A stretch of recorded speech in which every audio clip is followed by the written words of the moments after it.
Olá, estudantes do 9º ano do Estado do Paraná, tudo bem com vocês? Nós ainda não nos encontramos nas aulas, hoje é o primeiro dia. Meu nome é Ana Paula Teixeira, sou professora de arte e estaremos juntos hoje em nossa aula de número 32, que é sobre desenho de imaginação e desenho de observação, obras, técnicas e artistas. E antes da gente começar a nossa aula, eu preciso fazer o lembrete para vocês. Lembram-se de registrar a presença no Classroom? Sabem como que faz? Quem não se lembra, vamos retomar rapidinho. Basta você entrar nas orientações da atividade, no primeiro link você vai clicar, abrirá um formulário. Você preenche esse formulário e clica em enviar. Pronto, sua resposta e sua presença estarão registrados. Vamos então fazer a revisão dos conteúdos da aula passada. Relembrando a aula de número 31. Que foi sobre desenho de memória e desenho de narração, obras, técnicas e artistas. Nessa aula, nós vimos que o desenho de memória, como são os desenhos de memória, como são os desenhos de narração, e vimos também alguns exemplos de como esses desenhos são usados em obras de arte no decorrer da história. Hoje nós vamos estudar sobre desenho de imaginação e desenho de observação, obras, técnicas e artistas. O que são os desenhos de imaginação e os desenhos de observação? Algum de vocês já ouviu esse nome em algum lugar? Nós vamos estudar exatamente isso hoje. Como diferentes artistas exploram essas formas de desenho com técnicas variadas em suas obras. Também faz parte do conteúdo que nós vamos ver hoje. Desenho de imaginação, como o próprio nome indica, a inspiração para os traços fica a cargo da fantasia, não são usados dados da realidade. Ou seja, no desenho de imaginação a gente tem certa liberdade de criar formas, criar imagens que muitas vezes não estão presentes na realidade e no desenho de imaginação essa possibilidade existe. O desenho de imaginação, será que ele existe só hoje ou tem um tempo já?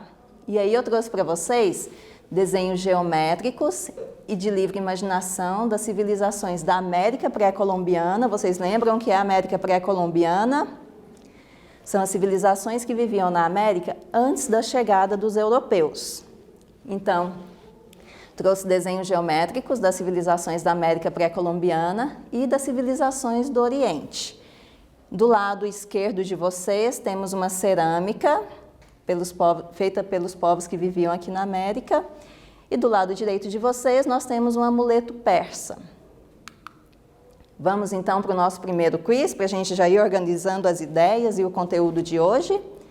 Sobre o desenho de imaginação, podemos afirmar que é uma técnica recente, sendo usado apenas por artistas contemporâneos. É uma técnica antiga, presente em civilizações de diferentes períodos e lugares. Qual das duas alternativas está correta? Um tempo para vocês pensarem, logo retornaremos.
Prontinho, vamos retornar com a resposta do nosso primeiro quiz?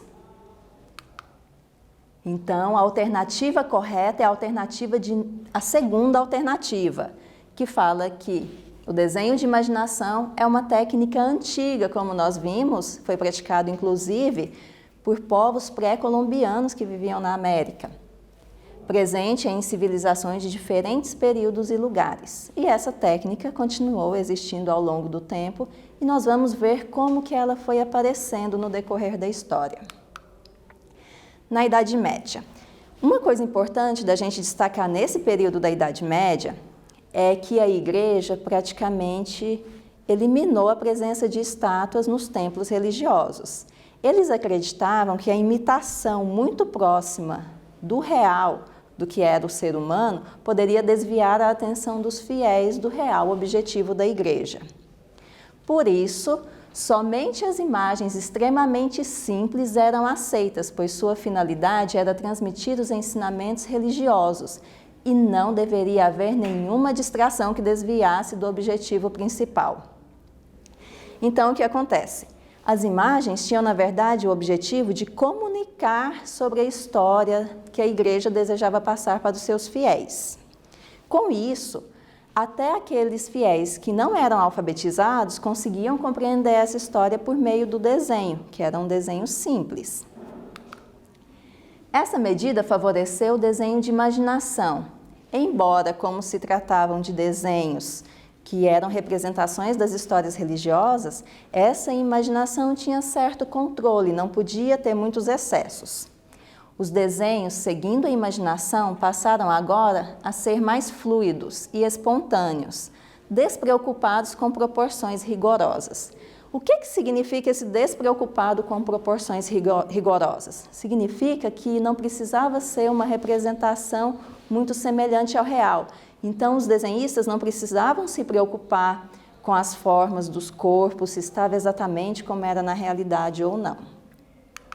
E aqui nós temos duas imagens desse período, e é possível perceber que o desenho favorece a elaboração da estrutura básica da imagem e a criação de motivos ornamentais. O que são esses motivos ornamentais? São elementos que serão usados para decoração. Do lado esquerdo de vocês, nós temos São Lucas redigindo o Evangelho e do lado direito nós temos um cavaleiro partindo para um torneio. Se vocês observarem, por exemplo, na imagem do São Lucas, vejam o quanto é desproporcional o tamanho de cada parte do corpo dele. A cabeça parece tão pequenininha, o tronco já é um pouco maior e as pernas parecem bastante volumosas. Então a gente percebe que não tem uma preocupação rigorosa com uma representação presa à realidade. Eles têm essa liberdade e com isso os desenhos também adquirem essa imagem que não é muito semelhante ao que a gente vê no dia a dia. Se vocês observarem a imagem do cavaleiro partindo para o torneio, observem no canto esquerdo inferior, no canto direito inferior, que o cavaleiro está com o cavalo. Observem o tamanho do cavalo em relação ao cavaleiro. Nós que conhecemos o tamanho de um cavalo, a gente sabe que o cavalo não é tão maior assim que o ser humano. E aí é outro índice que mostra para a gente que eles não estavam presos às proporções da realidade. Conseguiram perceber? Vamos então para o nosso exercício de número 1. Qual era o objetivo dos desenhos permitidos pela Igreja durante a Idade Média? Eu acabei de dizer. Vamos ver quem consegue lembrar e escrever. Escrevam com as suas palavras. Um momento para vocês escreverem, já retornaremos.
Estamos de volta com o nosso exercício de número 1. Conseguiram responder?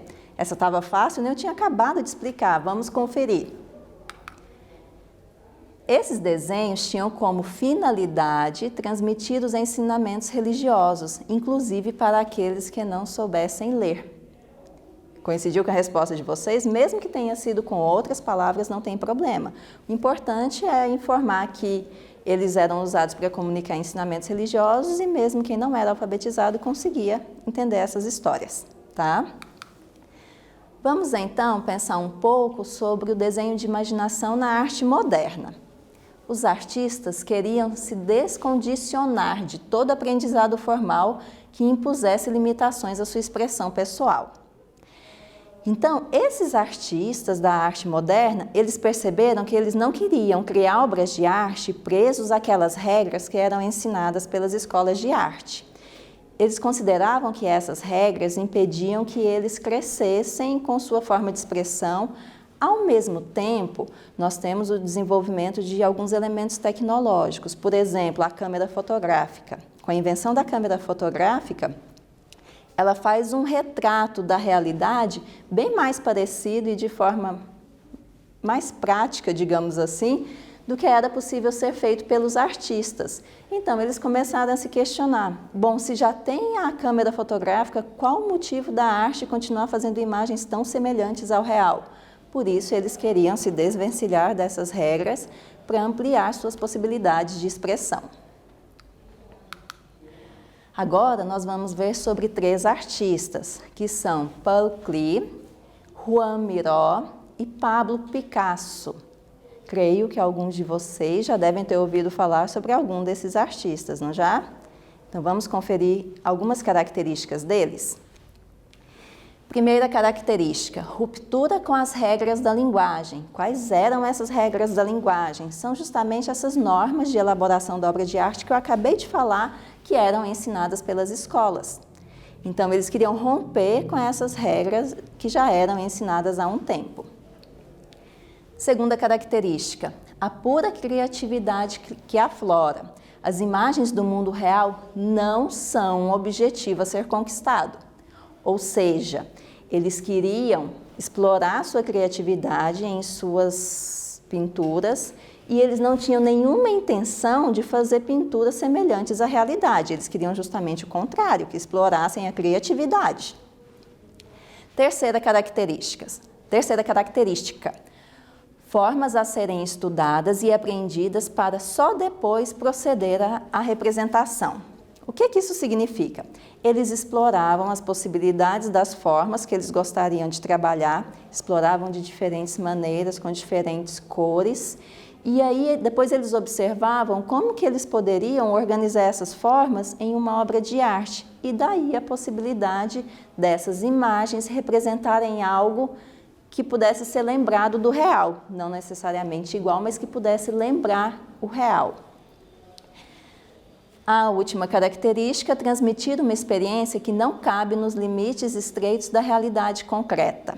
Bom, a realidade o ser humano já tem contato no dia a dia, então a intenção deles era ir além do que as imagens que mostravam a realidade poderiam permitir a gente ter essa experiência. Por exemplo, se eu fosse observar uma imagem que mostrava um lugar que eu conhecesse de outro modo, essa imagem poderia me deixar curiosa para outras coisas que eu não tinha até então observado nesse lugar. Vamos então para a primeira imagem do nosso primeiro artista, que é Paul Klee. Ele é alemão, mas ele nasceu e cresceu na Suíça. E observem, essa obra chama-se Senêncio, que em latim significa senhor ou homem idoso. E nessa imagem, ele trabalha diferentes formas geométricas que foram organizadas de modo a representar um rosto humano. Como eu disse anteriormente, eles exploravam as formas e organizavam de maneira que desse a entender algo da realidade. Nesse caso, dá a entender um rosto humano. Mas não é um desenho, uma pintura exatamente igual ao que a gente vê no dia a dia observando as pessoas. Joan Miró. Joan Miró é espanhol E essa obra se chama Figura Virada para o Sol Vermelho 2. É um óleo sobre tela. Se vocês observarem, às vezes a gente tem a impressão de que essa obra foi desenhada por uma criança, correto? E eles afirmavam justamente isso, que eles precisaram da experiência de uma vida para conseguir romper aquelas regras que eles aprenderam a seguir e voltarem a desenhar com a espontaneidade de uma criança.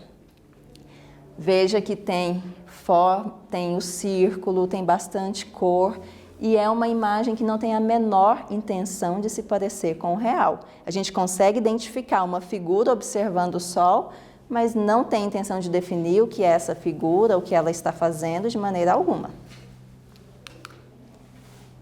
Pablo Picasso. Esse, com certeza, vocês já devem ter ouvido falar com bastante frequência.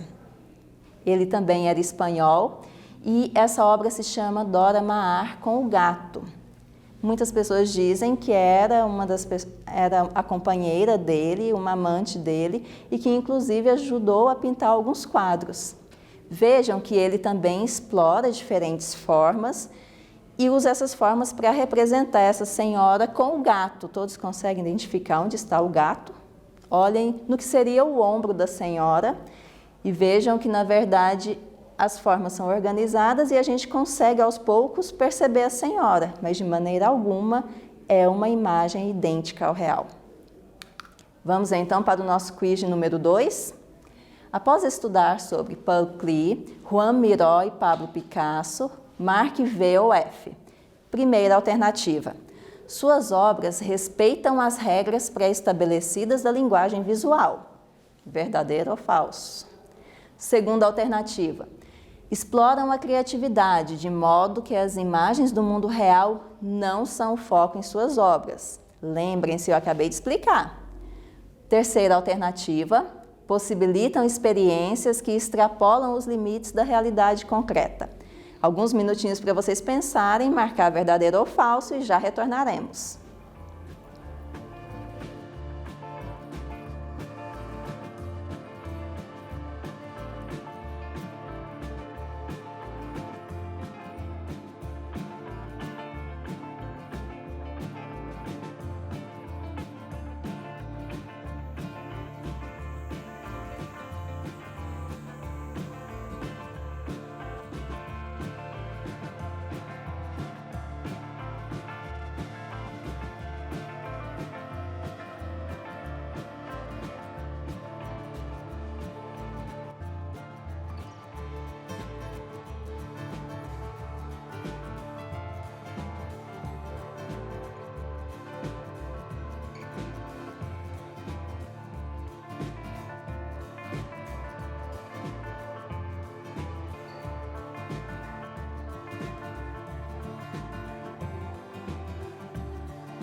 Retornando para o nosso quiz número 2, vamos conferir as respostas. Primeira alternativa é falsa, porque ela afirma que as obras desses três pintores respeitavam as regras pré-estabelecidas da linguagem visual. Nós vimos que era justamente o contrário, eles queriam romper com essas regras. Segunda é verdadeira, que afirma que eles extrapolam a criatividade de modo que as imagens do mundo real não são foco em suas obras, e isso nós podemos perceber com as três obras que nós observamos.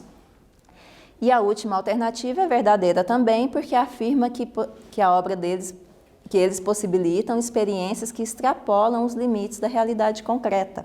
E é justamente o que a gente comentou, eles mostram pessoas, mostram figuras de um modo que a gente não está acostumado a ver no dia a dia. E aí permite a gente até criar outras imagens dos lugares que conhecemos. Agora sobre o desenho de observação. Ao contrário do desenho de imaginação, por quê? Porque nós vimos que o desenho de imaginação era livre de acordo com o que a gente criava. O desenho de observação é feito diante do objeto ou da paisagem que serão representados na linguagem do desenho. Do lado direito de vocês, observem que nós temos um vaso. E do lado direito do vaso, que está colorido, observem que nós temos um esboço com algumas formas desse vaso. O desenho de observação segue exatamente isso: observar um objeto, fazer formas semelhantes ao objeto e ir adaptando essas formas de maneira que elas fiquem o mais parecida possível ao que está sendo observado. Então, podemos afirmar que ele resulta da conexão entre o olho e o gesto, ou seja, o que eu estou observando, aquela imagem, aquele objeto que eu estou observando, eu vou perceber com o meu olhar e vou registrar com o meu gesto durante a elaboração do desenho. Ao realizá-lo, o olho transita entre o objeto e o papel, ou seja, observa o objeto, volta para o papel, percebendo como pode registrar aquele objeto, registrando os gestos que traçam as formas, as linhas, as cores, as texturas e outros atributos relacionados ao que está sendo observado. E isso vai acontecer tanto com paisagens quanto com objetos. Vamos para o nosso exercício de número 2? Você já fez algum desenho de observação? Aí eu tenho alguns alunos que diriam assim: professora, eu nem sou artista, mas eu tenho certeza que alguma vez você já parou, observou um desenho e tentou fazer aquele desenho, ou uma imagem, ou uma pessoa. Tenho certeza que em algum momento isso já aconteceu. Conte como foi detalhando o que era observado. Era uma imagem impressa? Era um objeto? Uma foto? Uma pessoa? Uma paisagem? Qualquer outra coisa que você possa observar. E você também vai descrever suas dificuldades ou facilidades ao fazer esse tipo de desenho. É uma resposta pessoal, você vai se lembrar, registrar, tem alguns minutos e logo retornaremos.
Retornando para o nosso exercício de número 2, conseguiram lembrar uma ocasião em que vocês fizeram algum desenho de observação? Então, qualquer coisa, entrem em contato com a professora de vocês e comentem com ela como foi lembrar esse exercício também. Vamos, então, agora estudar sobre o Egito Antigo. O desenho egípcio é feito a partir da observação e não se deixa levar pelos voos livres da imaginação. Para o desenho da figura humana, os egípcios criaram normas rígidas das quais não se afastariam por milênios. O que isso quer dizer? O desenho egípcio tinha várias regras, cores que deveriam ser pintadas cada pessoa, dependendo do sexo da pessoa. Tinham regras do tamanho que deveriam ser representadas as pessoas, dependendo da função delas na sociedade.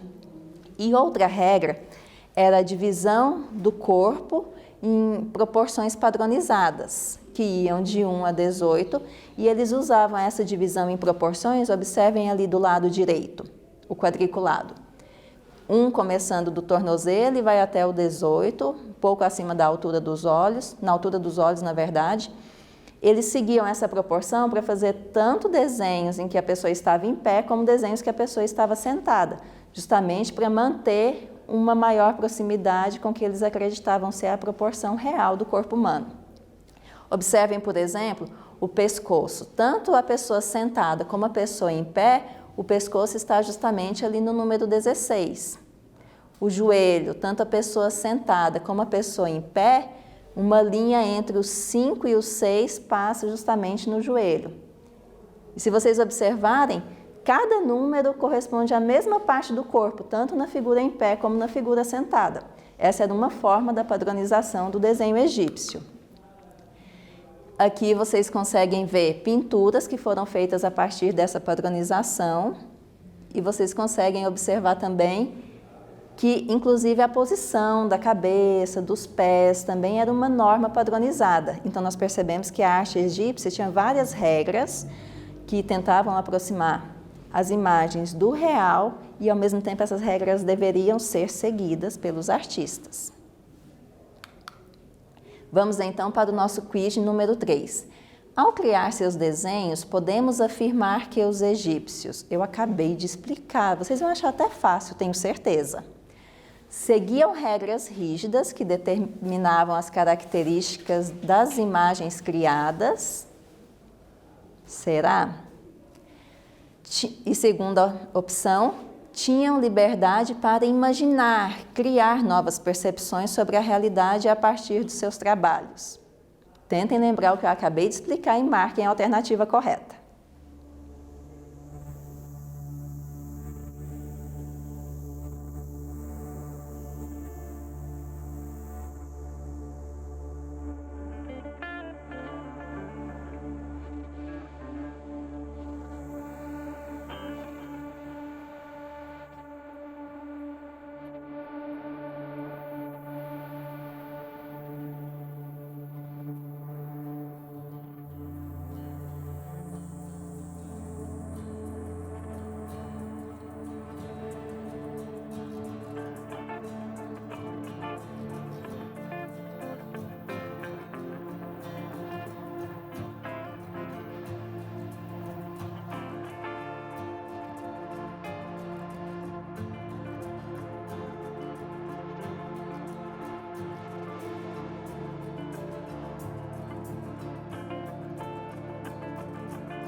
Retornando para o nosso quiz de número 3, vamos conferir as respostas.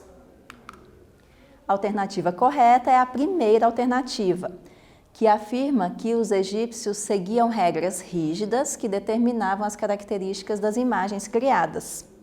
Essa vocês acertaram, né? Eu tinha acabado de explicar, estava fácil. Bom, agora nós vamos estudar um pouco sobre Michelangelo. Ele nasceu em 1475 e morreu em 1564. Aqui nós temos duas imagens de esboços de desenhos de pinturas que ele fez. Essas pinturas serviram como uma ideia inicial para depois ele fazer essa obra.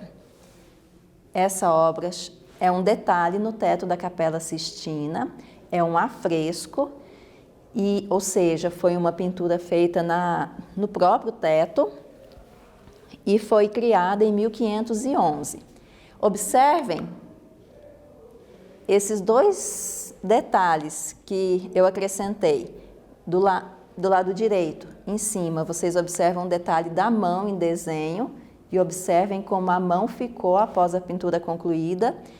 E no canto esquerdo inferior, observe o detalhe da outra mão no desenho e como a mão ficou após a pintura ser concluída também. Então vejam que ele tentava aproximar bastante os detalhes da figura humana aos detalhes que ele percebia dos seres humanos reais. Por isso ele fazia um esboço inicial, tentando o máximo de perfeição para depois representar por meio das figuras, das pinturas.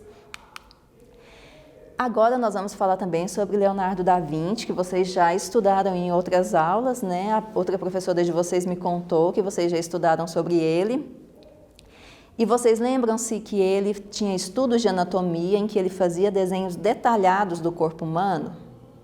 Além desses desenhos detalhados de anatomia, como vocês podem observar nessas duas imagens, descrevendo ossos, músculos, ele também fazia desenhos detalhados. Em alguns deles a gente consegue perceber o que a gente depois identifica em uma das obras dele. Vocês conseguem imaginar qual é essa obra? Observem o rosto dessas três imagens, observem a boca. Conseguiram lembrar qual seria essa obra? Mona Lisa, que vocês também já estudaram. E nessa obra ele usa a técnica do esfumato, que é trabalhar com uma gradação das cores. Isso vocês podem perceber no detalhe do olho dela, que foi ampliado. Na parte inferior do lado direito de vocês conseguem ver o detalhe do olho bem ampliado e perceber essa gradação nas cores. E vocês lembram aquela imagem que nós observamos anteriormente?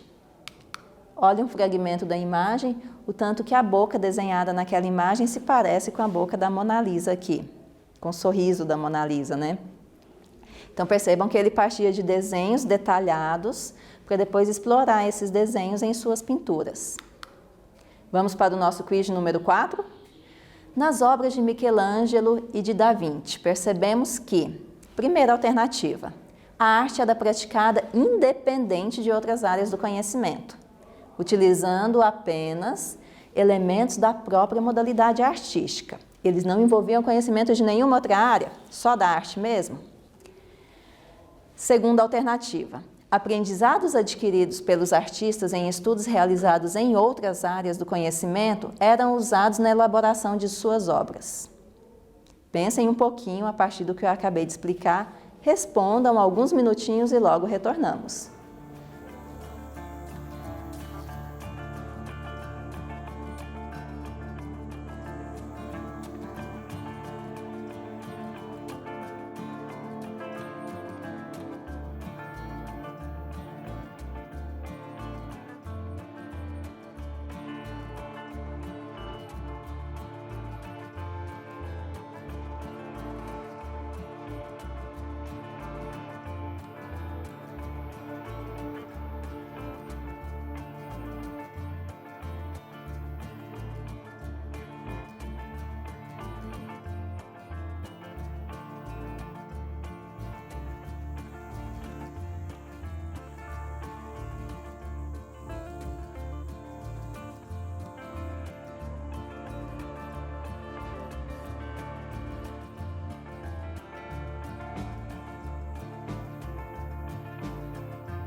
Retornando com a resposta do nosso quiz número 4, conseguiram marcar a alternativa correta? Vamos conferir então.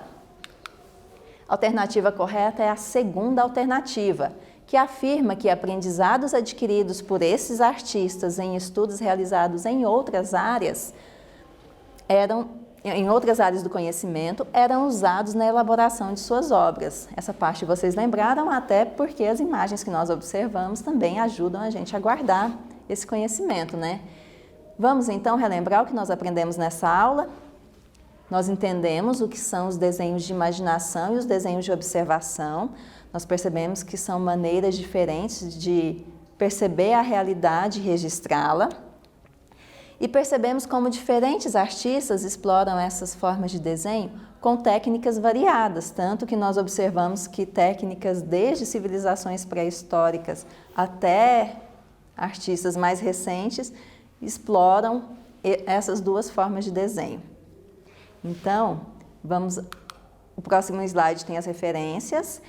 Vocês devem ter observado que em algumas imagens tem um parêntese com um nome escrito com letras maiúsculas. Se vocês acharam um assunto interessante, vocês olhem aquele nome, venham aqui nas referências, olhem onde que começa com aquele nome, que vocês vão ver o link onde eu peguei aquelas informações.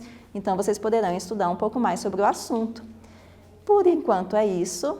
Aqui acabamos essa aula. Vamos agradecer a Elaine, nossa intérprete de Libras. Muito obrigada, Elaine. E aguardo vocês para a próxima aula. Tchau, tchau!